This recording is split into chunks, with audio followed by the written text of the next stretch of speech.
जहाँ बैरकों की दीवार एक तरफ को मुड़ जाती थी वहाँ एक जगह से दीवार में से ईंटें उखड़ी हुई थीं। शेर सिंह ने मुझे वहाँ दीवार के साथ बिठा दिया और सरगोशी में कहा, मैं ऊपर चढ़ता हूँ। उसने मेरे कंधे पर पाँव रख दिए और दीवार को पकड़कर कहा, अब खड़े हो जाओ। मैं आहिस्ता आहिस्ता खड़ा हो गया। शेर सिंह का काफ़ी वजन था। शेर सिंह दीवार के ऊपर चढ़ गया। वहाँ से उसने हाथ नीचे करके सरगोशी में कहा, मेरा हाथ पकड़कर ऊपर चढ़ो। मैंने एक हाथ से शेर सिंह का हाथ पकड़ा और दूसरे हाथ को दीवार की एक बाहर को निकली हुई ईंट को काबू किया और एक छोटे से शिगाफ में पाँव रखकर ऊपर चढ़ गया। अब हम दोनों बैरक की छत पर थे। हम झुककर दबे पाँव चलते छत की दूसरी तरफ आकर मंडीर के पास बैठ गए। वहाँ हवालात के दरवाजे के ऊपर बल्ब रोशन था। शेर सिंह ने थोड़ा सा सर आगे करके नीचे देखा, फिर सर पीछे करके इशारे से मुझे नीचे देखने को कहा। मैंने सर आगे करके देखा कि नीचे 2 संतरी राइफलें उठाए पैरे पर मौजूद थे। उनमें से एक ने बंगला जुबान में दूसरे से कुछ कहा। मैंने सर पीछे कर लिया। हम सांस रोकर बैठे थे। इतने में नीचे से सिगरेट के तंबाकू की बू आई। एक संतरी ने सिगरेट सुलगा लिया था। शेर सिंह अपनी कलाई पर लगी हुई घड़ी को सर नीचे करके गौर से देख रहा था। घड़ी की सुइयां चमक रही थीं। कोई 1.5 मिनट तक वो इसी तरह साकित होकर घड़ी को देखता रहा। फिर उसने अपना मुंह पीछे करके हलक से किसी परिंदे की आवाज़ निकाली। आवाज़ इतनी असली थी कि मुझे ऐसे लगा जैसे कोई परिंदा बोलता हुआ हमारे सर के ऊपर से गुजर गया हो। 5-6 सेकंड बाद शेर सिंह ने फिर वही आवाज़ हलक से निकाली और मेरी गर्दन पर हाथ रखकर मेरे सर को नीचे कर दिया। परिंदे की दूसरी आवाज़ को बुलंद हुए बमुश्किल 2 सेकंड गुजरे होंगे कि यके बाद दीगरे 3 धमाकों से फिजा गूंज उठी।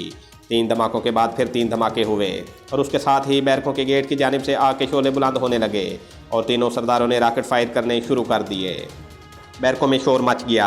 सिपाही हड़बड़ा कर उठे थे और दीवानावार गेट की तरफ दौड़ पड़े थे। हमने नीचे देखा। दोनों संतरियों में से एक संतरी गेट की तरफ दौड़ पड़ा। दूसरा हवास बख्ता होकर इधर उधर देख रहा था। उसने ऊंची आवाज़ में किसी को पुकारा, मगर वहाँ धमाकों की वजह से कान पड़ी आवाज़ सुनाई न देती थी। अभी तीनों सरदार कमांडोज के 8-8 रॉकेट पूरे नहीं हुए थे।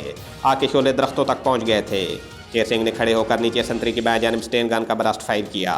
संतरी ने ऊपर देखा। मैं भी शेर सिंह के साथ मिल गया और हमने संतरी के दाएं बाएं स्टेन गनों के ऊपर तले 6-7 ब्लास्ट मारे।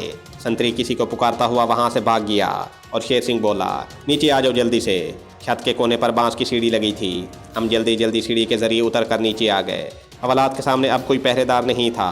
बाहर जो बल्ब लगा था उसकी रोशनी हवालात के अंदर पड़ रही थी। मैंने उस रोशनी में कमांडो सुल्तान को देखते ही पहचान लिया। उसकी दाढ़ी बड़ी हुई थी और दीवार के साथ लगकर खड़ा था और कुछ घबराया हुआ था। यकीनी तौर पर रॉकेट लॉन्चरों के धमाके उसकी समझ में भी नहीं आ रहे थे। हम दौड़कर हवालात की सलाखों वाले दरवाजे के पास आ गए।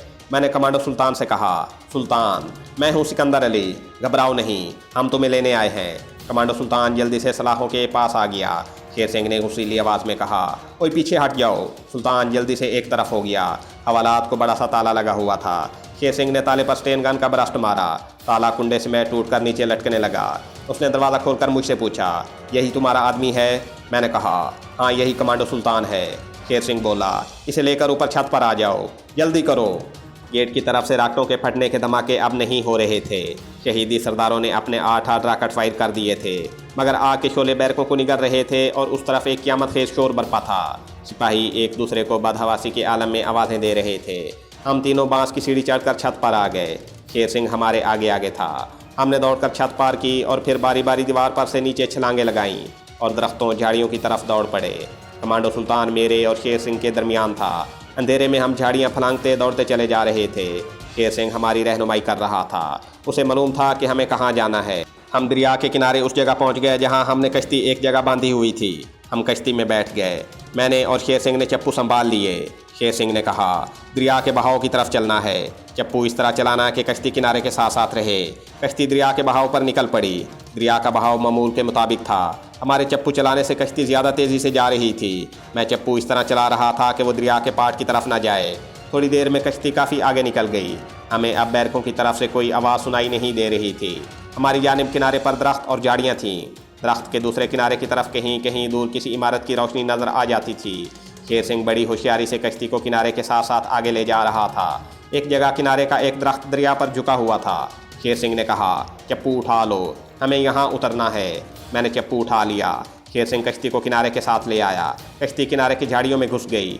शेर सिंह छलांग लगाकर उतर गया और रस्सी पकड़कर बोला, आ जाओ। हम कश्ती से निकलकर किनारे पर आ गए। शेर सिंह ने कश्ती को एक दरख्त के तने से बांधा और कहने लगा, हमें यहाँ से थोड़ी दूर तक ही जाना होगा। कुछ दूर तक हम दरख्तों में चलते गए। फिर दरख्तों का सिलसिला ख़त्म हो गया और सामने एक छोटा सा रास्ता दिखाई दिया। शेर सिंह खुद भी रुक गया और हमें भी रोक दिया। फिर उसने हलक से वैसे ही परिंदे की आवाज़ निकाली। दूसरी तीसरी आवाज़ पर कुछ फासले पर से गाड़ी के इंजन के स्टार्ट होने की आवाज़ सुनाई दी और फिर एक जीप बड़ी तेज़ी से झाड़ियों और दरख्तों में से हमारी बाएं जानिब से निकलकर हमारे पास आकर रुक गई। शेर सिंह ने मुझे और सुल्तान से कहा, तुम दोनों जीप के पीछे बैठ जाओ, जल्दी करो। हम दौड़कर जीप में बैठ गए और तरपाल आगे गिरा दी। इसके साथ ही जीप एकदम से आगे रवाना हो गई। शेर सिंह आगे ड्राइवर के साथ बैठ गया था। जीप बड़ी तेज़ रफ्तारी से उछलती हुई कच्चे रास्तों से होती भागती चली जा रही थी। मैंने सुल्तान से कहा, तुम ठीक हो ना? कमांडो सुल्तान कहने लगा, अल्लाह का शुक्र है। ये लोग कौन हैं? मैंने कहा, बस अल्लाह के बंदे हैं, बब्बर सिंह के शहीदी दस्ते के कमांडोज हैं। सुल्तान खामोश रहा। जीप अब जंगलाती इलाके से निकलकर एक सड़क पर आ गई थी और पूरी रफ्तार से एक तरफ भागी जा रही थी। मैं सुल्तान से बातें करने लगा। पुलिस ने तुम पर ज़रूर तशद्दुद किया होगा, हम सब तुम्हारे लिए बहुत परेशान थे।